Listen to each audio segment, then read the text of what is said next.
तीर्थशक्त्यै नमः। ॐ तीर्थशक्त्यै नमः। ॐ तीर्थशक्त्यै नमः।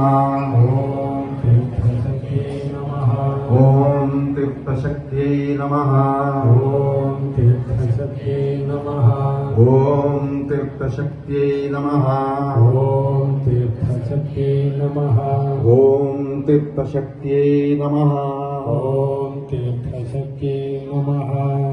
നമ്മുടെ അമ്മയെ ജഗദീശ്വരിയുടെ സ്വരൂപത്തിൽ പൂജിക്കുന്നതിന് എൻ്റെ ശരീരത്തെ ഞാൻ പവിത്രവൽക്കരിക്കുകയാണ് എന്ന് മനസ്സാ പ്രാർത്ഥിച്ച് ഒരൽപ്പം ഭസ്മം കയ്യിലെടുത്ത് ഓം നമഃ ശിവായ എന്ന മന്ത്രത്തോടുകൂടി നെറ്റിയിലണിയുക. ഓം നമഃ ശിവായ. ഓം നമഃ ശിവായ. അല്പം ചന്ദനം കയ്യിലെടുത്ത് ഓം